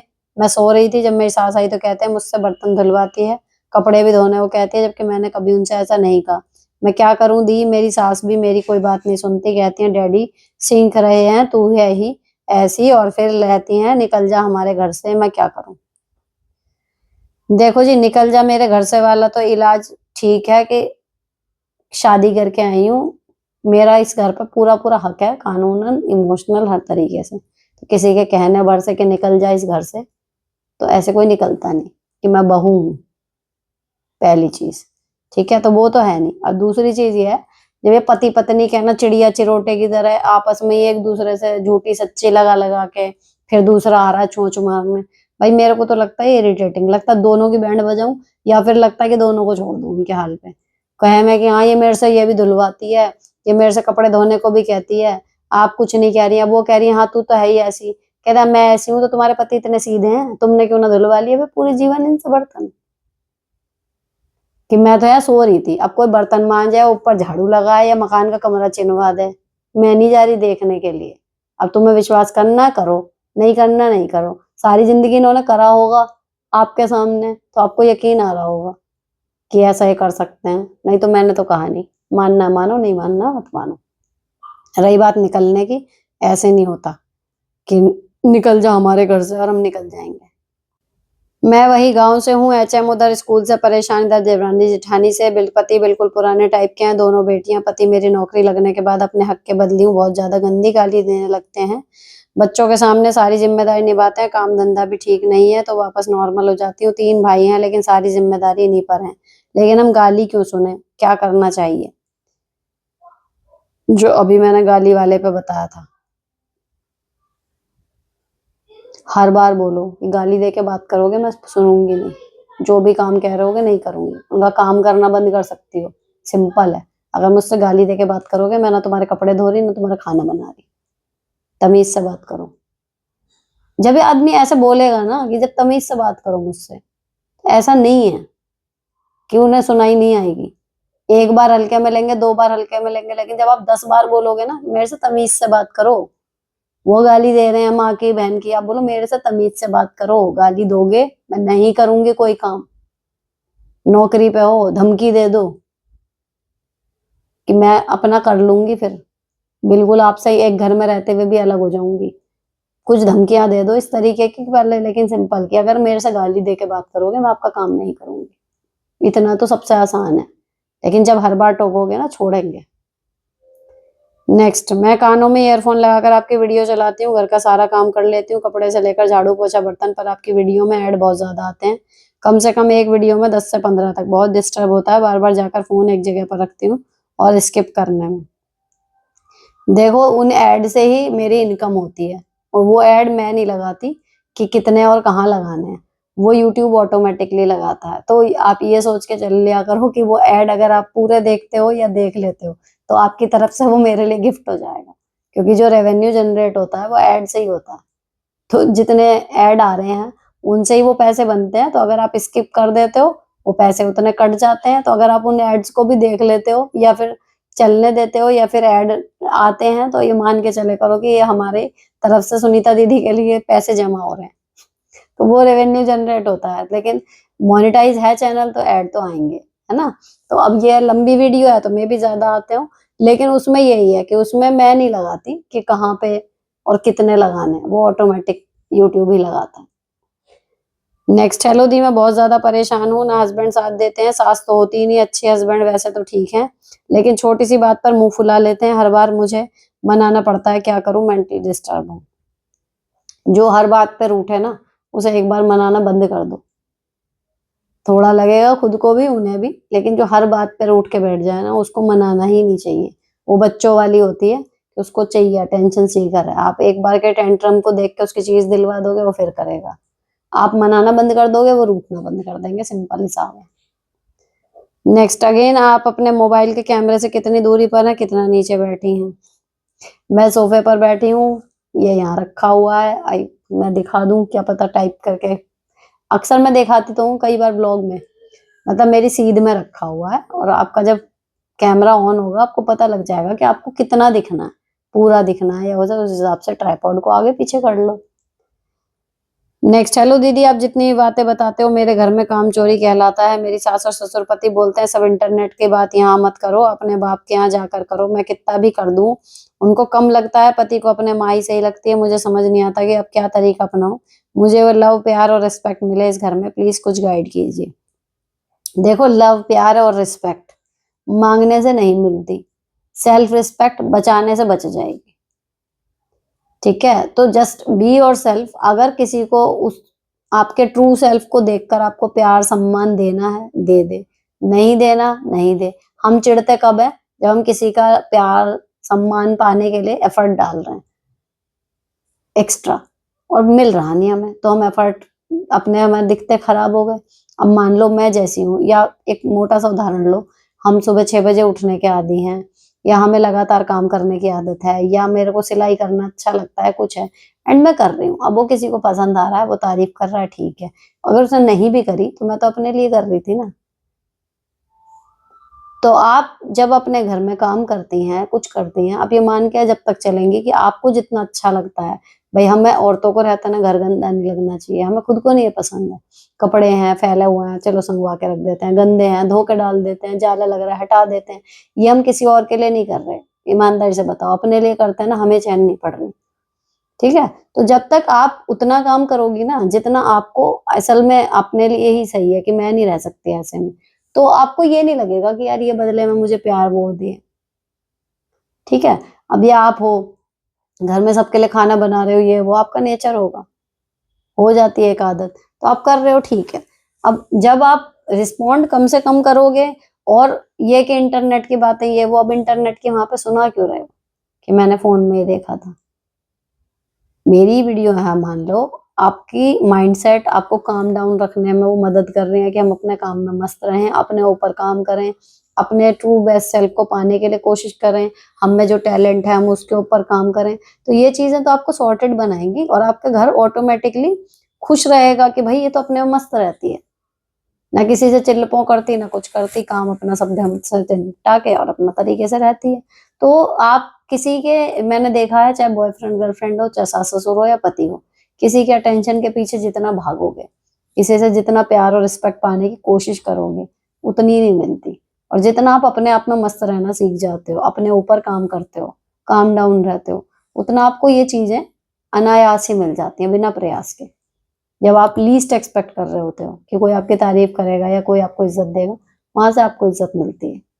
तो उनके पीछे मत लगो कि मतलब ये मुझे अच्छा कहें, नहीं, आप अपनी नजर में अच्छे हो जाओ, इतना काम करो, ना उससे ज्यादा ना उससे कम। नेक्स्ट, मेरे मम्मी पापा नहीं है, मेरा एक भाई है और उसकी जमीन मेरे और मेरी 2 बुआ के नाम है। मैं अपने भाई की जमीन को उसके नाम करना चाहती हूँ, पर मेरी बुआ रेडी नहीं है। कल को अगर वो जमीन बिक गई तो सबके अकाउंट में पैसे जाएंगे, और उसके बाद कोई पैसे मेरे भाई को वापस नहीं करेगा, मैं क्या करूं? देखो, ये जमीन वमीन के किस्से ना कैड़े होते हैं। अब आप इसका लॉयर से बात करके देखो कि भाई इसमें 3 लोग हैं, भाई मान लो हिस्सा है, ठीक है। अब आप बुआ को फोर्स नहीं कर सकते उनका हिस्सा देने के लिए, लेकिन आप अपना हिस्सा लीगली अपने भाई के नाम कर सकती हो। ये तो आप दे सकते हो ना लिखित में, तो कम से कम बुआ का हिस्सा मिले ना मिले, आपके बात करने से वो कन्विंस होना हो, लेकिन आपके भाई को आपका वाला शेयर मिल जाएगा। That's all you can do. बुआ को आप फोर्स तो नहीं कर सकते, बुआ के पीछे फूफा भी होंगे, उनके बच्चे भी होंगे। मान लो लड़की का दिल निकल भी आए कि भाई चलो मैं दे दूं अपने भाई को ये वो, अब दामाद ना माने, उसके बच्चे ना माने, 10 चीज है। तो आप ये कर सकते हो, आप अपना शेयर उनके भाई अपने भाई के नाम कर दो, बुआ माने ठीक है, नहीं माने नहीं ठीक। नेक्स्ट, दी मैं अपने मायके से ही मार्केट जाती हूँ, एक दिन हमें मार्केट जाना था, बट मेरी सास ने कहा ससुर के साथ चली जा, बच्चों को लेके मैं नहीं जाऊंगी। फिर मैंने भी मना कर दिया, उसके बाद मेरी सास मुझे बिना बताए चुपचाप चली गई। ऐसा क्यों किया उन्होंने? ऐसे ही मजा आता है कभी कभी मसाला क्रिएट करने में, इतना सीरियसली मतलब। नेक्स्ट, मेरा एक क्वेश्चन है दीदी की, मैथ्स में 10th बच्चों को ट्यूशन देता है, 5th तक के बच्चों को तो अच्छे से पढ़ा लेती हूँ, 5 to 10th के लिए मैथ्स को कैसे स्ट्रॉन्ग बनाए, please please please reply, it's give me great help, thank you दी। ये क्यों क्वेश्चन रीड करने के लिए। You doing great thing in this time whenever nobody wants to help. 5th तक के बच्चों को अच्छे से पढ़ा लेते हो, 5th से 10th से बच्चों को कैसे स्ट्रॉन्ग बनाए। देखो उन्हें पढ़ाने के लिए एकदम 5th से 10th पे मत जाओ, 5th से पहले 8th तक जाओ, थोड़ा थोड़ा अपना लेवल। और जब आप 1-2 बार किताबें पूरी पूरी पढ़ा लोगे ना, जब हम समझते हैं ना, उससे ज्यादा हमें तब समझ में आता है जब हम समझाने के लिए पढ़ते हैं। जो भी हमारे कंफ्यूजन होते हैं वो क्लियर हो जाते हैं। तो पहले एकदम से 5 क्लास ना बढ़ा के, मेरा सजेशन ये कि आप 8th तक पहले ट्राई करो, उस पे आ जाएगा कॉन्फिडेंस। 1 साल, 1.5 साल, 2 साल कम से कम 8th तक को पढ़ाओ, कि अभी आप 5th तक पढ़ा रहे 8th तक, देन 9th 10th, तो हेक्टिक भी नहीं होगा, लोगों का कॉन्फिडेंस बढ़ेगा, हो जाएगा। नेक्स्ट, दी मेरी ससुराल में कोई इज्जत नहीं करता, सास ससुर ननद पति तलाकशुदा नंद है, वो अपनी मर्जी का पहनती है, खाती है, घूमती है, मेरी नंद और सास की ही चलती है, तो कोई आता है तो सास उसी से पूछ कर लेना देना करती है। अब लेकिन काम के लिए बहू याद आती है। अभी दिवाली की सफाई हुई थी तो मैं नहीं कराई, लेकिन घर का सारा काम किया था। क्या मैंने सही किया? अब सबके मुंह बन गए हैं, सास के बोलचाल बंद कर ली। सही किया भैया। अधिकार और कर्तव्य एक सिक्के के 2 पहलू हैं। अधिकार दो, कर्तव्य पूरा कर देंगे, लेकिन कर्तव्य हम सारे पूरे करें, अधिकार तुम्हारी लड़की निभाए, तो फिर कर्तव्य भी उसी से पूरे करवा लो। हम उतने करेंगे जितना हमें जरूरी लग रहा है। नेक्स्ट, हेलो दी, मेरा बेटा 6 क्लास में है, उसका स्कूल टूर जा रहा है जिम कॉर्बेट नेशनल पार्क, जो हमारे घर से 6-7 घंटे दूर है। मैं भेजना तो चाह रही हूँ, लेकिन मुझे एज अ मदर थोड़ा मन घबरा रहा है, बट वो जाने की जिद कर रहा है। आप बताइए भेजना चाहिए या नहीं। देखो जी, बीइंग अ मदर, ऐसे ऐसे तो मेरा भी होता रहता है जब ये जाती हैं दिन भर की ट्रिप पे, डर तो लगता है, लेकिन आप रोक नहीं सकते ना, कब तक और कितने टाइम तक बच्चों को ऐसे रखोगे। वो एक नेचुरल, मुझे लगता है एक भावना होती है माँ के दिल में, उसका स्वभाव है डरना घबराना, तो वो एडजस्ट कर लो कि भाई हम मदर हैं। मैं जब मैं पेरेंट बनी थी, मतलब माँ बनी थी ना, तो उसके 1-1.5 साल जब हो गया, तो मैं हमेशा, मतलब मैंने एक्सप्लोर करा ना बीइंग अ मदर, मेरे में क्या क्या चेंज आए। तो मैं सारी नई माओ को अब पहले ही समझा देती हूँ कि भाई ये उसकी नहीं है, तेरी ट्रेनिंग है। तो मेरी भतीजी है, या अभी प्रियंका जैसे इसको छोटे को अपनी पाल रही है, मैंने कहा ये स्ट्रगल इसकी नहीं है, वो तो बढ़ ही जाएगा बच्चा, ये तुम्हारी है। 1 साल में लेकिन मशीन बन जाएगी बॉडी। मुझे लगता है, मैं हमेशा कहती थी कि माँ बनने के बाद ना महिला नॉर्मल इंसान नहीं रह जाती, वो एलियन हो जाती है। मतलब बाहर कितने भी धूम धड़ाके कुछ हो रहे हो, हमारी आंख नहीं खुलेगी। मतलब मेरी बहुत गहरी नींद आती थी मुझे, मैं नहीं उठती थी, कुछ भी होता रहे, अगर मैं सो रही हूँ तो मैं सो ही रही हूँ, इतनी गहरी मैं नींद में सोती थी। लेकिन जब बच्चे हुए ना, वो जरा सा इतना भी किया रात को और हम उठ गए। तो मुझे खुद पे ताज्जुब होता था कि यार ये देखो, मतलब ये होता है कनेक्शन। तो अगर हमारे बच्चे ट्रिप पे जा रहे हैं, भैया ये माँ का स्वभाव है डरना, लेकिन उसको आप कुछ कर नहीं सकते, आप बच्चे को कब तक रोकोगे। तो बस मैं तो, जब ये जाती हैं शाम तक मेरा दिमाग आउट सा रहता है, काम भी नहीं कर पाती मैं, इनके बारे में सोचते होंगी, आ रही होंगी, अब आ रही होंगी, फोन नहीं करूंगी, कुछ नहीं करूंगी, लेकिन दिमाग इनमें अटका रहेगा। तो भेजना तो पड़ेगा, थोड़ा सा बस भगवान पे वो रखो और भेज दो। उसको समझा देना बस कि अपना ध्यान रख बेटा, जब तक तो आएगा नहीं तेरी माँ ऐसे ही लपलपाती रहेगी कि भैया मेरा बच्चा कहाँ होगा कहाँ होगा। तो उसको थोड़ा पता होना चाहिए कि हाँ मेरे घर पे मेरी माँ चिंता कर रही है, मैं अपना थोड़ा सा ध्यान रखूं। और साथ में ये भी कह के भेजो कि अपना नहीं, अगर साथ में भाई बहन जा रहा है, अपने दोस्तों का भी ध्यान रखना। तो वो उसमें बड़ी रिस्पॉन्सिबिलिटी आती है, मैंने देखा। नेक्स्ट, दी मेरे क्वेश्चन का आपने बहुत अच्छे से आंसर दिया, प्लीज मुझे करेक्ट वे बताओ इंग्लिश स्पोकन के तरीके एंड 6 मंथ में कैसे बोलना सीखें। यूट्यूब पे देखो ना, स्पोकन क्लास के वो देख लो, मिल जाएंगे चैनल यार। इंग्लिश स्पीकिंग कोर्स करके सर्च करो, आ जाएगा कुछ ना कुछ। यही कहूंगी, गजब हो आप मैम। आज के टाइम में मैरिटल अफेयर, शादी के बाद होने वाले अफेयर, चाहे वो अपनी फैमिली में हो बाहर किसी और आदमी से, बहुत फैल रहे हैं ये चीजें। मैं अपने आसपास 95% आदमी और औरतों में ऐसे ही देख रही हूँ। आपके इस पर क्या विचार हैं, प्लीज रिप्लाई। देखो जी, मैंने तो देखे नहीं, मेरे यहाँ पर लगभग 15 जोड़े हैं जो ससुराल में पिछले 19 सालों में मैं देख रही हूँ, किसी का भी नहीं है। और अगर कोई एक इस तरीके का किस्सा सुनने में आता है, उस आदमी या उस औरत की इज्जत मेरी नजर में ना कुत्ते से भी नीचे है। फिर वो मेरे रिश्ते में कुछ भी लगता हो भाई साहब, मैं निकालती हूँ फिर उसको गालियां। अगर उसको मेरे के साथ डील करना पड़ जाए कि जैसा आप पूछ रहे हो कि आपके क्या विचार हैं, तो भाई वो मेरे लिए गाली का पात्र है। और जो उसके साथ जुड़ी हुई है, मान लो किसी का पति चीटिंग कर रहा है, अब उसकी पत्नी है, मैं उसको सिंपल जैसे यहाँ बैठ के बोल रही हूँ ना, मैं सीधे कहती हूँ, भाई ऐसे आदमी का अचार डालेगी अब तू, जो तेरे रहते रहते वहां जाके मुंह मार रहा है। तो मेरा यही होता है स्टैंड। लेकिन आज भी मैं सुबह किसी बात पे ये बात करती अपने हस्बैंड से, लेकिन कुछ औरतों का मानना ये होता है, यहाँ पर भी ऐसा आया कि भाई उसने इधर उधर मुंह मारा, इसकी गलती की सजा मैं और मेरे बच्चे क्यों भुगतें, तो हम तो उसे ठोक पीट के वापस लाएंगे और उसी के साथ रहेंगे। ठीक है, तो वो अपनी जगह ठीक है, भाई वो अपने बच्चों का फाइनेंशियल फ्यूचर सिक्योर कर रही हैं। लेकिन ऐसे आदमी के साथ अगर आप अपने बच्चों के खातिर रह भी रहे हो ना, तो आप अपने आत्मसम्मान के लिए इतना तो करोगे कि जिंदगी भर उससे कोई पति पत्नी वाला संबंध ना रखोगे, है ना। तो मेरी नजर में तो जो एक्स्ट्रा मैरिटल अफेयर वाले लोग हैं ना, चाहे वो कुछ भी एक्सप्लेनेशन दें कि ऐसा था वैसा था ये था वो था, मुझे कुछ सुनाई नहीं देती। मेरी नजर में उनकी इज्जत नहीं है, वो गाली के पात्र हैं। मेरा बस चले तो मैं चप्पल लेके ऊपर से नीचे तक उनको नीला कर दूं और उसके बाद दफा कर दूं लाइफ से। ये हैं मेरे विचार एक्स्ट्रा मैरिटल वालों के ऊपर। नेक्स्ट, डियर दी, thank you so much for helping us, here is the situation, please help with your reply. मेरा सवाल है कि क्या ऐसे पर्सन से बात करते रहना चाहिए जिसे हमसे या हमारी प्रॉब्लम से कोई मतलब नहीं, ना कभी खुद कॉल करना, ना कभी कॉल पे इवन खुद बात करना, बट सास ससुर की वजह से उनके लिए सब कुछ काम करने होते हैं। We are elder in our house. देखो, बात करते रहना मतलब फॉर्मल, नमस्ते, कैसे हो, सब ठीक, अच्छा, happy birthday, happy Diwali, happy new year, अच्छा, बस इतना रखो। प्रॉब्लम शेयर करने की कोई जरूरत नहीं है ऐसे लोगों के साथ। वो अपनी प्रॉब्लम शेयर करें, सुन लो, हाँ हूँ, बस इतना रिलेशन ऐसे लोगों के साथ रखना चाहिए जिनको आपसे कोई मतलब नहीं, आपके सुख दुख से, आपको भी उनसे कोई नहीं। It is as simple as that.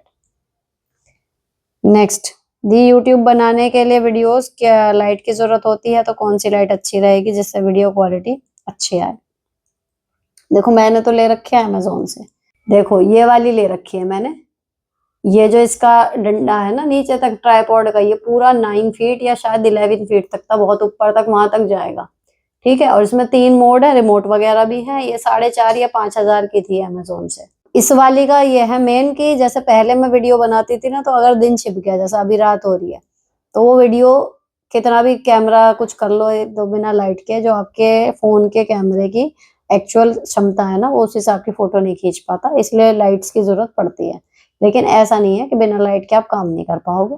आप फिर जब तक लाइट नहीं ले रहे, आप डे लाइट का यूज करो, जहां से भी दरवाजे या खिड़की से लाइट आती है आप उसको यूज करो। उससे बेहतरीन फोटो वीडियो कहीं बन ही नहीं सकती। किचन में है, किचन के लिए ले लो कि भाई कुकिंग में, या फिर जो लाइट के पॉइंट है उनमें अच्छे से लाइट लगवा लो, उतनी भी काफी हो जाती है। मैं किचन की जब भी शूट करती हूँ, मैं ये वाली लाइट नहीं यूज करती। ये वाली लाइट सिर्फ हॉल वीडियो और इस वाले के लिए यूज होती है जहाँ मुझे बैठ के बात करनी है और रात में करनी है। बाकी सारी वीडियो डे लाइट में या फिर जो घर में ओरिजिनल लाइट लगी हुई है उनसे काम हो जाता है। ठीक है, तो एक बार देख लो जब चला के कि हाँ फोन की बेस्ट पिक्चर कहाँ पर आ रही है, तो आपको धीरे धीरे आइडिया हो जाएगा। जैसे कहते हैं प्रैक्टिस सीख जाते हैं सब, वही होगा। नेक्स्ट, एक टीचर ही इतना इंटेलिजेंट हो सकता है, नाइस मैम जी। लेकिन अभी आप कहोगे कि क्या कह रही है, बहुत सारे टीचर ऐसे हैं जिनको देख के मेरे को लगता है कि ये सच में टीचर वो खुद ही उलझे पड़े हैं अपनी बातों में। उन्हें ये नहीं पता भैया मैं क्या कर रहा हूँ, या अभी सोल्यूशन कैसे निकालूं समस्या का। तो जरूरी नहीं है कि हम टीचर हैं तो हम में इतनी सॉर्टेड करने की क्षमता होगी, और हम टीचर नहीं है तो हम में नहीं होगी। कई गृहिणियां ऐसी होती हैं, कई बिजनेसमैन ऐसे होते हैं, आप उलझे हुए हो, जाओ उनसे बात बताओ, वो बिल्कुल सॉर्ट कर देंगे जैसे कोई बात ही नहीं थी। तो इसमें टीचर का होना या नहीं होना उतना वो नहीं है। लेकिन हाँ, बीइंग अ गुड टीचर, आप में समझाने की क्षमता होती है, क्योंकि आपके पास हर स्तर का बच्चा होता है। तो आपको पता है कि एक बात एक आदमी सीधे कहते ही समझ गया, एक को मुझे उदाहरण देके समझानी पड़ी, और एक को मुझे 4 बार एक ही बात बोल के समझानी पड़ी, तो वो चीज आ जाती है। और मैं इतने लंबे टाइम से उस प्रोफेशन में, तो मैं भी ये इसीलिए है। सुनीता दी, मैं एक गवर्नमेंट टीचर हूँ, प्राइमरी में हूँ और विडो हूँ। मेरी 2 बेटियां हैं, 10 साल और 5 साल। मैं अपना खुद का घर बना के दोनों बेटियों के साथ अकेले रहती हूँ। मेरे आगे पीछे कोई नहीं है, ना मायके में ना ससुराल में। मायके में माँ पिता भाई है, बट वो भी पैसे के लालची हैं, मैं उन लोगों से बात नहीं करती। जब से घर बनवाई हूँ तब मायके के लोगों को दिक्कत है कि अब मुझे दूसरी शादी करनी चाहिए कि नहीं, क्योंकि आगे फ्यूचर का सोच के डर लगता है, दोनों बच्चियों को आगे कैसे शादी करूंगी, अकेले मुझे क्या करना चाहिए। देखो प्रैक्टिकली देखो तो अगर कोई समझदार लाइफ पार्टनर आपकी लाइफ में आ जाए तो ऑब्वियसली आपकी लाइफ सॉर्टेड हो जाएगी। लेकिन बेटियां हैं तो आपको रैंडमली आप किसी से भी शादी नहीं कर सकते कि आपको अच्छा लगा आपने शादी कर ली, उतना काफी नहीं है, आपके बच्चों को भी अच्छा लगना चाहिए, है ना, और आपको पूरा भरोसा होना चाहिए कि वो एक अच्छा फादर बनेगा। अपनी संतान के लिए तो हर कोई बन जाता है, और कुछ तो देख रही हूँ उनके लिए भी नहीं बन रहे, लेकिन दूसरे की संतान को अपने सीने से लगाने की जो क्षमता महिलाओं में होती है वो पुरुषों में बड़ी विरली होती है। तो वो एक चैलेंज है, लेकिन अगर ऐसा नहीं है कि ऐसे लोग होते नहीं है, तो अगर आपकी जानकारी में, स्टाफ में, कहीं पे कोई ऐसा बंदा टकराता है और ऐसी परिस्थितियां बनती हैं कि शादी तक बात पहुंचे, तो आप कर लेना। फैक्ट है, अकेले बहुत मुश्किल हो जाती है लाइफ। नेक्स्ट, थैंक यू दी, आपके फ्रेंड वाले टॉपिक पे बातों से मुझे बहुत क्लैरिटी मिली, इन चीज़ों में बहुत उलझी हुई थी पर सब अब क्लियर हो गया। बस यही मेरा काम है, सब क्लियर हो जाए दिमाग में और सॉर्टेड रहो सब, बढ़िया मजे करो, और जो जो आपके अंदर टैलेंट है ना उसको निखारो और धूम मचाओ दुनिया में कि वाह क्या लड़की है। नेक्स्ट, सुनीता जी, मेरे हस्बैंड कभी तो बहुत अच्छा बनते हैं और कभी कभी इतनी घटिया बात और हरकत करते हैं। मैं प्राइवेट स्कूल में पढ़ाती हूँ तो बार बार कहता है कि चपरासी का भी पेपर क्लियर नहीं कर सकती तो कुछ नहीं कर सकती, तेरी पढ़ाई क्या है, तुझे सदा मेरी जरूरत ही पड़ेगी। देखो किसी के तानों का मैंने कभी शुरू में एक बनाया था कि किसी के ताने सुन के ना टूटो मत, उसको अपनी ताकत बनाओ। अगर आपको ये बात इतनी बुरी लग रही है ना तो ऐसे आदमी को करके दिखाना चाहिए प्रूव। अब नौकरी का अगर हमसे एग्जाम नहीं भी क्लियर हो रहा, आपके जो डेली के काम है, कोई फोन का काम है, कुछ भी है, आप बिना उनकी मदद के परफेक्टली उनको करके दिखाओ। यूट्यूब से सीखो, लोगों से पूछ के सीखो, जो भी हेल्पफुल नेचर के लोग आपके आसपास हैं, उनकी बिना मदद के जब आप काम करके दिखाओगी ना, भाई अगर कोई होशियार है तो कैसे पता लगता है होशियार है? उसके कामों से, है ना। तो जब आप करके दिखाओगे वो चीजें बढ़िया से, अपने आप मुंह बंद होएगा, आपके पास कहने के लिए पॉइंट होंगे कि देखो मैंने तुम्हारी बिना मदद के काम कर लिया। और इसमें एक फायदा और होता है, अगर आप बिना मदद के काम कर लो ना, आप 2 काम कर लो, 8 काम वो खुद करके देंगे, क्योंकि उन्हें पता है कि कर तो ये लेगी मेरे बिना भी, तो चलो कर देता हूँ, है ना। तो घबराओ नहीं इसमें। नेक्स्ट, पड़ोसी का 3 साल का बच्चा कह रहा है मैंने उसको आंख दिखाई, इस पर उसके पापा ने मुझसे झगड़ा किया। पड़ोसी के माँ बाप और उनके रिश्तेदारों ने हमारे बच्चे को बार बार तंग किया, बदनाम किया, धमकी दी, एक दिन उनके बच्चे ने हमारे बच्चे को मारा। ये सब आमतौर पर तब होता है जब मेरे पति घर पर नहीं होते, कृपया सलाह और मदद बताएं। दी, बच्चे की माँ मुझे बोली कि बच्चे में ऐसा ही होता है, तुम तो झगड़ालू हो, घर घर जाकर झगड़ा करती हो। दी प्लीज। भैया एक ना फैमिली थी हमारे पड़ोस में ऐसी, क्या बोलूं, मतलब जैसे वो रहता ना वो कांटे वाला जीव, हासी कहते क्या कहते हैं उसको, कि आप उसके पास से आराम से भी निकलोगे ना वो कांटा आपको गड़ जाए। तो वो माता पिता तो थे ही थे, जो उनका छोटा सा बच्चा, भाई वो भी उनका बाप, अगर कोई भी कुछ कह रहा है ना, उसमें ऐसी नमक मिर्च लगा के अपनी माँ से जाके क्या कहता है, उसके मुंह आती है भाई साहब ये साड़ी वाड़ी खोस के कमर पर लड़ने के लिए तो मतलब ये था कि ये क्या है ये, मतलब औरों से ही हुई है टचवुड की, हम मेरे से तो कभी नहीं हुआ, लेकिन मैं जस्ट ऐसे ही, उसको बच्चा था, साइकिल चला रहा था तो मैं ऐसे क्यूट सा उसमें कि हाँ बाबू क्या कर रहे हो, तो मेरे को जो मेरी पड़ोसन भाभी थी जिनके यहाँ मैं जाती हूँ, मतलब अभी कीर्तन में गई थी, उन्होंने टोका आगे सुनता इससे संभल के बोलियो, मैंने कहा बच्चा ही था, कहते बच्चा बच्चा नहीं है भाई ये, कह रही तू कुछ कहेगी वो जाके वहां कुछ ही लगाएगा और वो आ जाएगी लड़ने। मैंने अच्छा, फिर 2-3 दिन ही हुए थे, मुझे प्रैक्टिकल देखने को मिल गया, मुझे शुक्र है मेरे साथ नहीं किसी और के साथ। और बात हो रही है कि भैया मैंने तो बस ये बोला था या ये हुआ था, वो कहीं का कहीं जा रहा है। ऐसे लोगों को आप डील करें, ऐसी आपकी कोई सजा नहीं मुकर्रर करी भगवान ने, भैया उनसे बच के चलो। अपने बच्चे को भी क्लियर कर समझाओ, कोई जरूरत नहीं बात करने की, मेरे साथ खेल, घर में खेल, है ना। तो जो इस तरीके के लोग होते हैं उनसे आपको सिर्फ बच के चलना है, आप ये कर सकते हो, क्योंकि लड़ने के लिए भी मैं हमेशा कहती हूँ, लड़ने के लिए भी एक लेवल चाहिए आदमी का, आप हर किसी से नहीं लड़ सकते। नेक्स्ट, सोने के साथ तोले जाने वाले आपके सुझाव दीदी जिनकी कीमत सोने से महंगी, अरे क्या कह दिया तुमने, कोई देगा नहीं लेकिन इतने पैसे। नेक्स्ट, मैम प्लीज कुछ जेन्युइन डेटा एंट्री वर्क की वेबसाइट का लिंक शेयर करें ताकि घर बैठे कुछ पार्ट टाइम इनकम हो सके। सॉरी यार, मेरे को नहीं पता इस चीज का, मैं उस जोन में ही नहीं हूं ना। जो इस तरीके का काम कर रहा हो कुछ कंप्यूटर से रिलेटेड, वो आपकी मदद कर पाएगा, या फिर आप खुद रिसर्च करो गूगल पे बढ़िया तरीके से, क्योंकि फेक भी हैं ओरिजिनल भी हैं, ढूंढो। और जो इस फील्ड में जुड़े हुए हैं लोग, उनसे सलाह लो। मुझे इतनी नॉलेज नहीं है कि मैं आपको यहाँ पे इस बारे में कोई साइट सुझा पाऊँ। नेक्स्ट मैम, मेरे पति मेरा सपोर्ट नहीं करते, उनकी मम्मी की सपोर्ट करते हैं। प्रेग्नेंट हूँ, मेरी सास मुझे काम करने बोलती है, नॉर्मल डिलीवरी के लिए मैं बोलती हूँ, डॉक्टर ने मना किया, फिर भी नहीं मानती। मेरे हस्बैंड उनको ही सपोर्ट करते हैं, मेरे साथ मेरे हस्बैंड रहते भी नहीं है, बाहर जॉब करते हैं और मुझे लेके भी नहीं जाना चाहते। मैं क्या करूँ भैया, जब वो यहाँ रहते नहीं, अब वो सपोर्ट वहां से करते रहे। आप सुनो डॉक्टर की, कल को कुछ हो गया तो संभालना डॉक्टर को पड़ेगा, सास नहीं आने के संभालना, वो बाहर खड़ी रहेंगी, तो आप झेलोगी या डॉक्टर? डॉक्टर जैसा कह रहा है अब वो करो, अब उसमें किसी का मुंह बने या नाक बने। नेक्स्ट, हेलो मैम, मैं बहुत परेशान हूँ, मेरी देवरानी एंड देवर मेरी सास से ठीक से बात नहीं करते, जब उनके पेंशन का टाइम होता है बस पैसे के लिए मतलब रखते हैं। मम्मी दिवाली से 7 दिन पहले ही घर गई हैं, उनके बिहेवियर से बीमार हो गई हैं, मेरे साथ रहने को कहती हूँ तो उनके वो भी बुरा लगता है, जबकि मेरे हस्बैंड ने मैं खुद कमाते हैं। अब बताओ क्या करूं मैं? मेरी देवरानी मुझसे, मेरी ननद से भी कनेक्शन नहीं रखती, ये समझ लो जबरदस्ती का बोझ उठा रहे हैं हम उनका। मेरे हस्बैंड आर्मी में है, सो हम अलग सिटी में रहते हैं, इस कलेश को कैसे खत्म करें? Please help. आपकी सास के मुंह में भी तो जबान होगी, उनको नहीं दिखाई देता कि ये वैसे नहीं आते और बस पेंशन के नाम पे आ जाते हैं? तो अपनी सास को बोलो कि मम्मी जी, आप जब हमें पैदा कर सकते हो, हमें पाल के इस लायक बड़ा कर सकते हो अपनी औलादों को, तो आप उनको मना भी कर सकती हो।